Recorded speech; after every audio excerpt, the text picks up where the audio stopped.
Entering orders from catalogue collections. Having entered the collection list and noted which houses have placed orders, we can now enter those orders onto the system.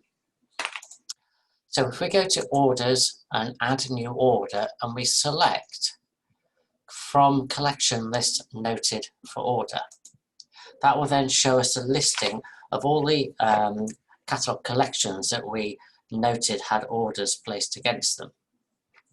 So to enter the order, highlight the first one and then go to the bottom and say form order for selected drop. Now as you'll notice here, there's no customer account number, so we know they haven't ordered before. So on clicking this, it will initially take me to a customer entry screen where I can put their details in.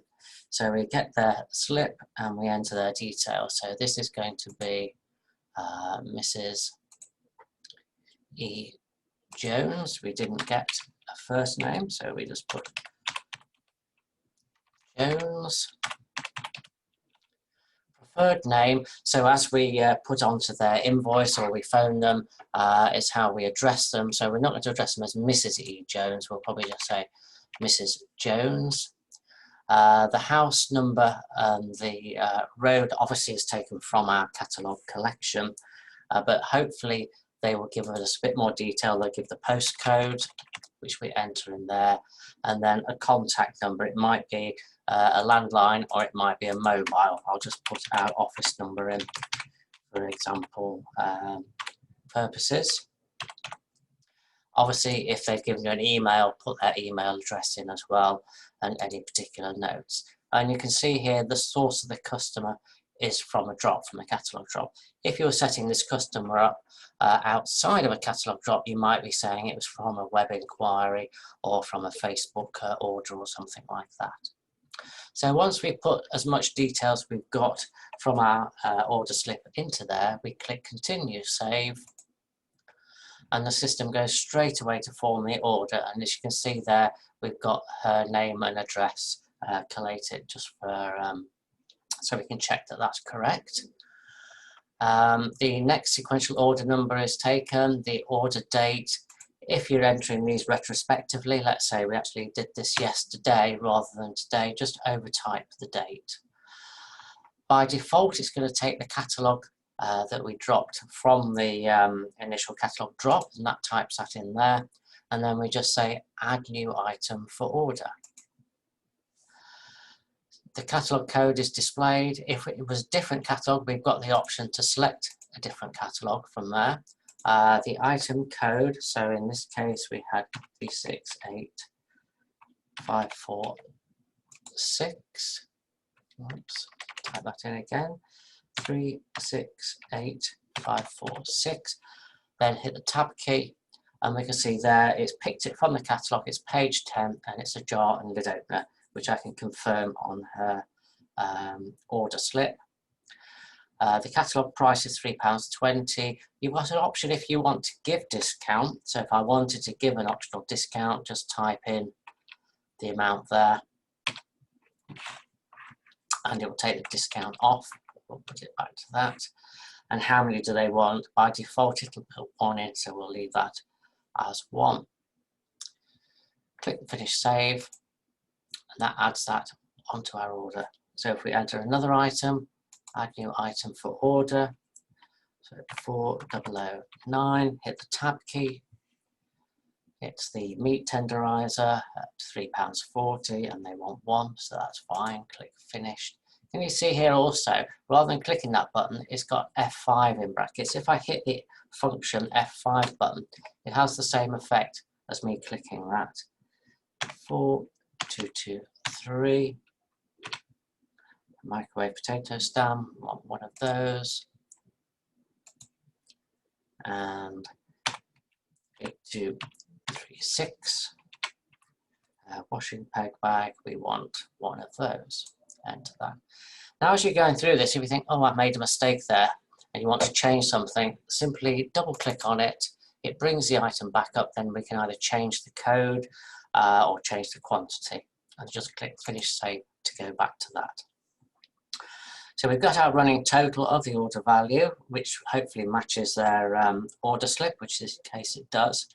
Now the other option we have is to import an image of the order slip. To save me having to keep the slips, we can import them into the system. So take a photograph on them onto your phone or scan them into your system somehow and then import the image.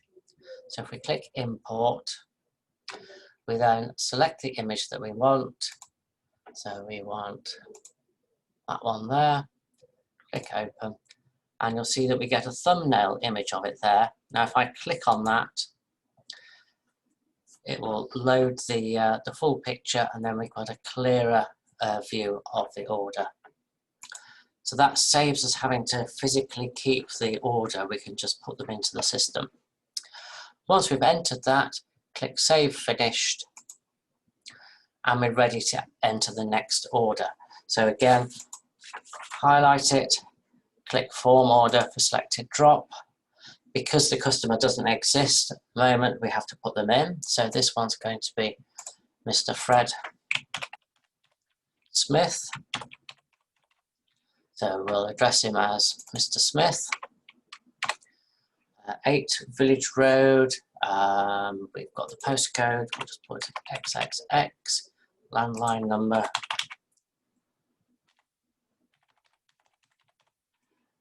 Mobile or email address. Click Continue Save. So we go to our order. We can then add the product. So it's 368401. That was a car cleaner spray, and he wanted 2 of those. So we just put 2 in. So it's £8.60. Click Save Finished. Import the order.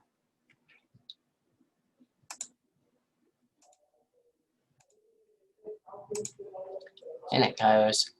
Click Save Finished. We're next ready for the next order. Jane Ashton. We don't know whether it's a Mrs., Miss or anything, so we'll just put Jane Ashton, and we'll address her as Jane. Postcode, phone number. Continue Save, and the items that they want. So it's a 368296. The coffee and 5026. The facial toner. Check our order matches their order slip. Import the order.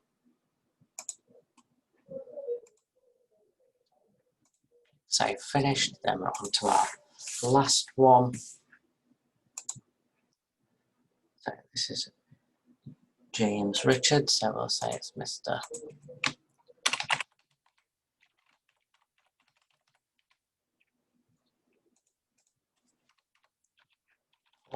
Close, postcode.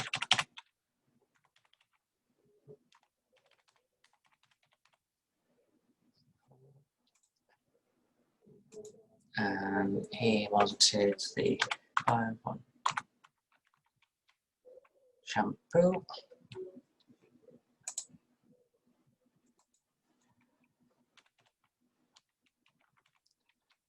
Car interior shampoo. 366. And the coffee. So we enter the image of the order.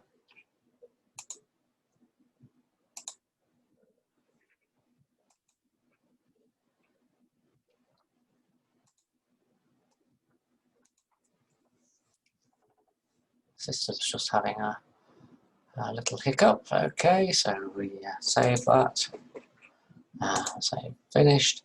So that's all the orders entered. Now, if you think, oh crumbs, I need to change an order or double check it, you just need to go to Orders and then List Orders and Orders Received this week, and that will show you all the orders that you've received today, and then we can just double click on one of the orders to make any changes or amendments that we need. Similarly, if I go back to my dashboard screen, you will now see the orders that we've received this week showing there. So it gives you a running total of how things are going. You can even double click on the order from here as well to amend it if required. But as I say, all your orders are listed under orders and list orders, orders received this week. Waiting for products, they're not showing there because I haven't processed them to the head office yet. The orders here, list orders received this week. Once I'm ready to process those to head office, I will select them all and then issue them to the head office, and it will print me a collation list of all the items required, and we'll show that on one of the next training videos. So again, back to my dashboard, so I can now see how things are going. I've got all my orders to date, how many catalogues we've got out, how many collections are due today.